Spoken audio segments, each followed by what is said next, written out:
Welcome to the channel Easy Trick for computer science students and as well as those students who learn something new in the computer science field and as per the pandemic situation in the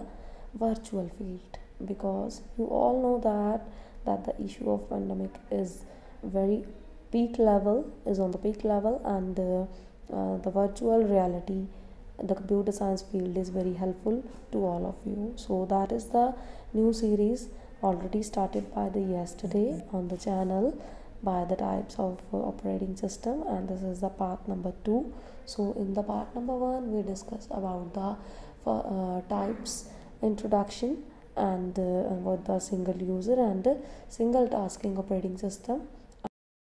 and also discuss the multi-user multitasking operating system, and that particular link available into the description box, so you can check it out and enhance your knowledge regarding the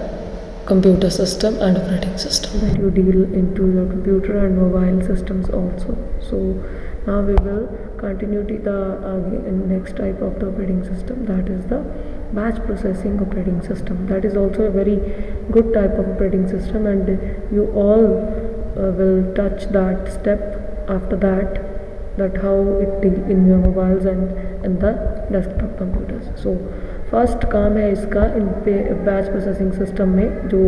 काम होता है वो same type का होता है, मतलब जब भी कोई काम उसने करना है ना सेम टाइप का करना है और एग्जीक्यूट करना है तो सेम टाइप पे करना है। जैसे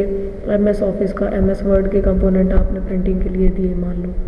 एक पेज एक डॉक्यूमेंट का, दूसरा दूसरे डॉक्यूमेंट का, तीसरा तीसरे डॉक्यूमेंट का, चौथा चौथे डॉक्यूमेंट का। तो क्या किया उसने, सिमिलर टाइप ऑफ जॉब्स को इकट्ठा किया और उनको एट अ टाइम एग्जीक्यूट कर दिया। सेकंड मेजर टास्क है इसका जो कि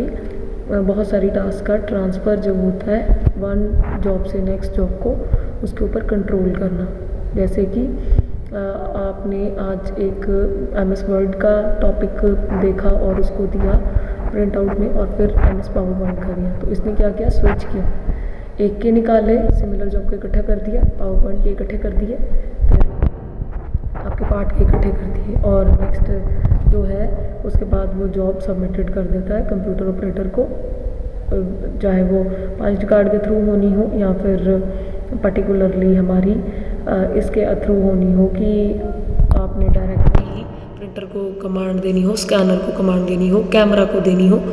जो सिमिलर टाइप ऑफ नेचर के चीज़ें होंगी। इवन मेमोरी हो सकती है, primary memory, resident in memory में ये हमेशा रहता है, जो कि आपको नेक्स्ट पार्ट पे नज़र भी आएगा। नेक्स्ट स्लाइड मैं जो दिखाऊंगी और नेक्स्ट पिक्चर जो दिखेगी आपको उसमें रेजिडेंट में दिखाऊंगी कि कैसे ये मेमोरी में भी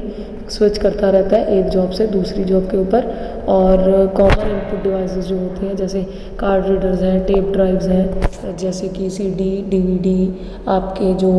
पेन ड्राइव्स या डाटा कार्ड रीडर्स आप मेमोरी कार्ड को रीड करने के लिए यूज़ करते हो ना, वो भी सिमिलर टाइप की जो चीज़ें होंगी आपने अपने फ़ोन में भी देखा होगा ना, सिमिलर टाइप के फोल्डर्स बन जाते हैं कि फ़ोटोग्राफ ले रहे हो, इमेजेस का फोल्डर, स्क्रीनशॉट ले रहे हो, स्क्रीनशॉट का फोल्डर, आपने किसी सोशल साइट से डाउनलोड की है उसका फ़ोल्डर अलग होगा, जैसे व्हाट्सएप की कोई पिक्चर है उसका अलग, टेलीग्राम का है उसका अलग, फेसबुक का है उसका अलग, इंस्टाग्राम का है आपका उसका अलग, इन शॉर्ट है आपके पास उसका अलग, जो जो एप्लीकेशंस हैं जिसकी भी आपने फ़ोटो कंटिन्यूटी में रखी है वो भी वो मैनेज करता है, बैच उसके बनाता रहता है। बैच का सिंपल मीनिंग ही यही है, ग्रुप। और अब जो स्लाइड और फिगर आपको दिख रही है ये इसमें अब कॉमन आउटपुट डिवाइसेस भी वो लेता है, ये तो मैंने आपको बता ही दिया है। और यूज़र जो होता है इंटरेक्ट जो करता है डायरेक्टली सिस्टम के साथ नहीं करता, प्रोग्राम एरिया के साथ करता है। अब इस डायग्राम में रेजिडेंट पोर्शन आपको ऑपरेटिंग सिस्टम का भी दिख रहा है और यूज़र प्रोग्राम एरिया का भी दिख रहा है, क्योंकि आपका डायरेक्ट कंसर्न नहीं होता ऑपरेटिंग सिस्टम के साथ, आपका कंसर्न किस चीज़ के साथ होता है, एप्लीकेशंस के साथ, एप्लीकेशन सॉफ्टवेयर के साथ। मोबाइल में आप क्या यूज़ करते हो, WhatsApp application, Instagram application, Telegram application, Facebook application, Google की जीमेल एप्लीकेशन, याहू का पार्ट एप्लीकेशन, हर चीज़ एप्लीकेशन की फॉर्म में है। तो एप्लीकेशन फॉर्म का एरिया होता है यूज़र प्रोग्राम एरिया, और कंपैटिबिलिटी किसके साथ होती है, आपके फ़ोन का जो ऑपरेटिंग सिस्टम होगा, एंड्रॉयड हो, iOS हो